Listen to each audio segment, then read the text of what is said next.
All right, so now we're going to talk about non-associative learning. And so just a reminder, non-associative learning is learning just about one stimulus in particular, specifically about the relevance of that stimulus. So should you be paying attention to it, or should you learn that it's not important to you, so you need to ignore it? So there are two types of non-associative learning. There's habituation and sensitization. And I think a really good demonstration of this is this example of thunderstorms. So let's watch this quick video. Okay, let's draw a graph. Let's look at the horizontal axis. And let's think about this as being the number of times that you hear thunder. Say you're sitting in your bedroom and you hear some loud thunderclaps. Okay, so we've got 6 thunderclaps. And now on the vertical axis, let's think about this being how high you jump out of your bed when you hear them. Oh, let's use a bit of an arbitrary measure. Let's say you typically jump 10 centimeters. So one thing that could happen is that every time you heard a thunderclap, you could jump 10 centimeters out of your bed. You were surprised and you jumped that much out of your bed. So the first time you hear it, you jump 10 centimeters up out of your bed. Second time it's the same. Third time it's the same. Fourth, fifth, and sixth. The stimulus, which is the thunderclap, results in more or less the same response. But let's think about this. What else can potentially happen? Well, one of the other things that can happen is that you may start to jump less and less out of bed. Your response may diminish with every subsequent thunderclap. You may essentially start getting used to the thunderclaps and stop getting as worried. The first time you may startle a lot, but over time you may get less and less and less startled and jump less and less out of bed.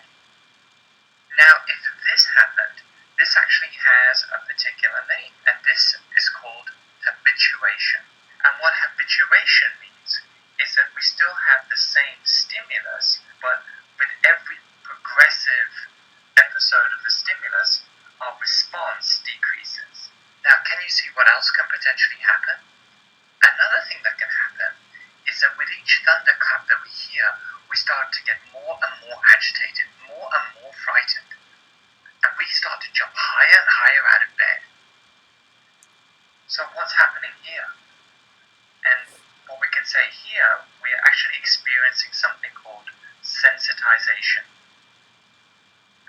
And what sensitization means is that the response increases with every episode of stimulus. So it's actually the opposite of habituation. And what's important here is that habituation and sensitization are the two key forms of non-associative learning. All right, so that pretty much sums it up. So habituation is a decrease in responding, and sensitization is an increase in responding. So these are the two main non-associative types of learning.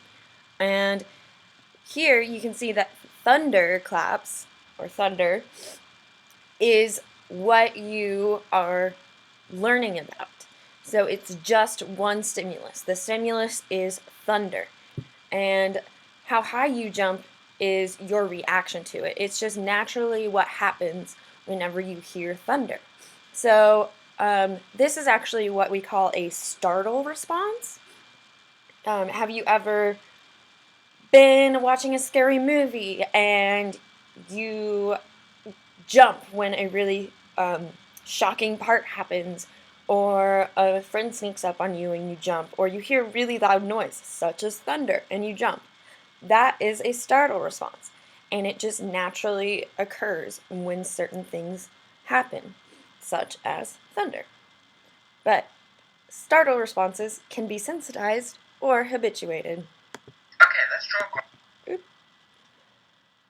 So, We're talking about non-associative learning, and let's go ahead and start diving into habituation itself. So this is the simplest form of learning.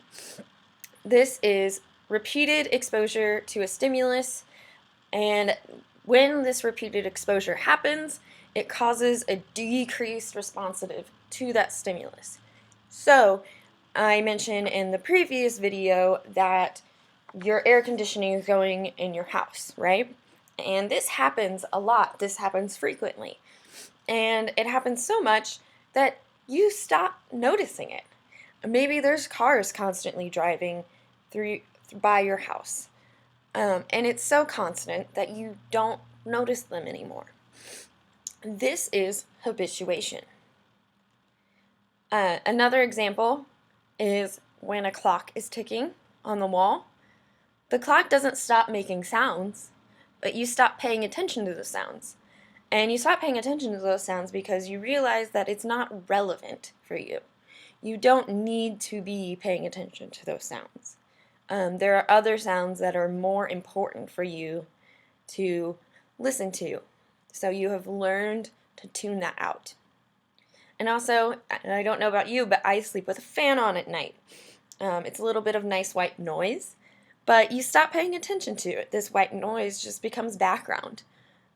You just habituate to it. So, here's an example. So, crows are in a cornfield, and then you introduce a scarecrow. And at first, these crows are really scared of the scarecrow. They do not like it at all. It works. They do not go into the cornfields. But the longer that scarecrow's there, and the more they interact with it, the less they are going to be scared of it. They're going to get used to it and just start hanging out around it anyways. So at first, the introduction of the scarecrow is really effective, but then over time and over exposure, it starts to be less effective because the crows are habituating to it. So here is a good video of habituation. This is a rat that is in what we call a Skinner box or an operant box. And it is being exposed to loud noises to cause a startle response. So that startle response, which makes you jump, and you'll be able to see that as the loud noise keeps happening, its startle response gets less and less.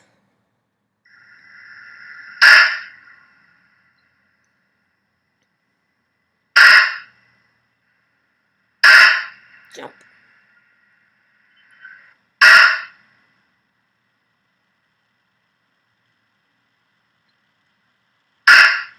Now it doesn't care. It's like, whatever, it's just noise. It's not being shocked, it's just noise. Now it's like, that noise isn't relevant. I don't care. But at first, it was like, oh my gosh, what's that noise? But now it's like, it's just that noise again. But then, there's the opposite of habituation. Then there's sensitization.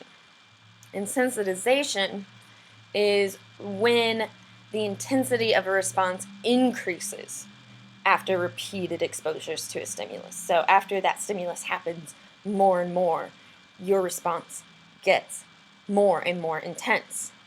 So this can happen with certain types of effects with drugs. So actually with stimulants, the motor effects caused by stimulants sensitize.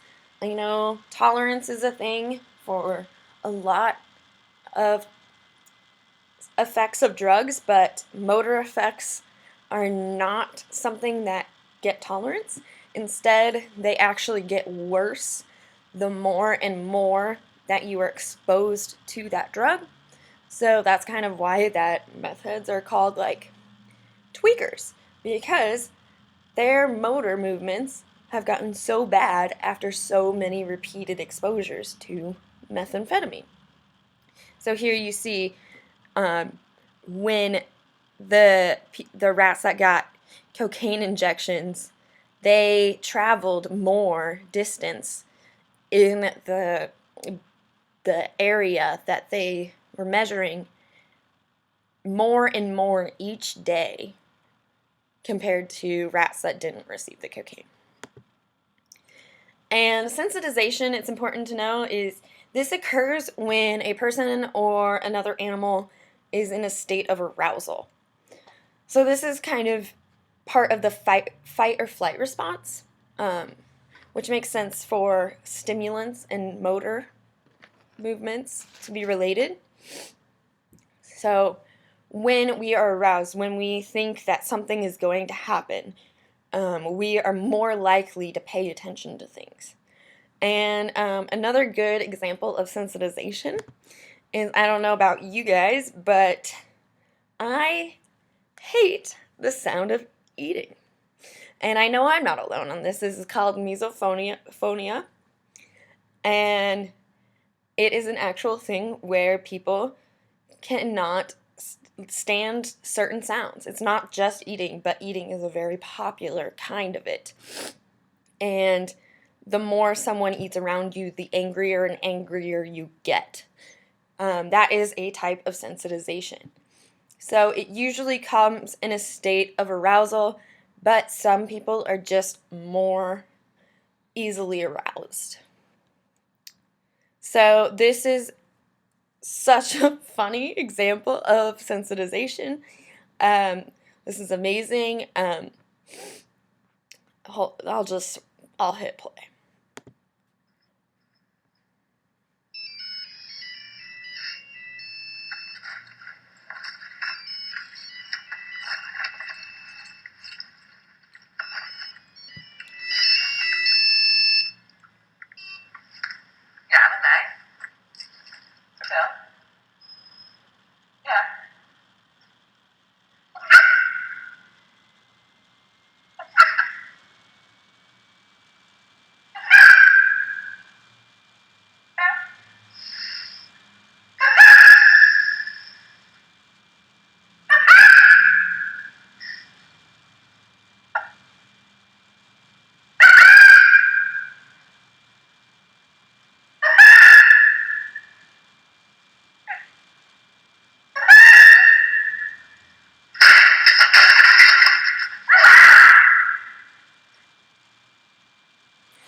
Okay, so what happened here is this lady had a rather obnoxious laugh, and then this lady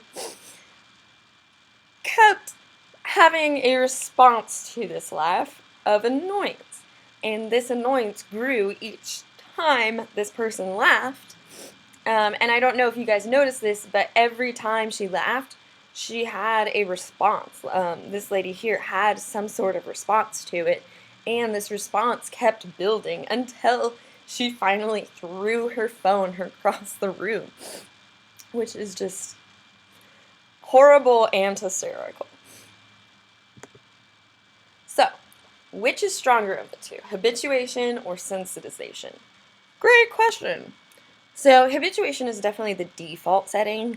This is what we usually do. So if we paid attention to every noise in our surrounding, everything, that would be way too much. We have to learn to know what's relevant to us and what's not, for our own sake. That would put our brain in overdrive if we didn't habituate to everything. So this is what usually happens. Habituation and sensitization usually work in competition with each other, and usually habituation is stronger and wins out. But when we enter a state of arousal, sensitization will occur because it becomes stronger. So habituation is lesser, and sensitization becomes really, really strong. So our net effect here goes more into the sensitization direction. And it's really interesting because sensitization occurs more frequently for certain types of people, especially people with certain types of conditions, such as anxiety, PTSD, and migraines. So this this could kind of explain some of the symptoms of all of these conditions, such as like PTSD. There's hypervigilance, where they are overly sensitive to certain sounds, which could be part of this oversensitive sensitization rather than habituation. Interesting stuff.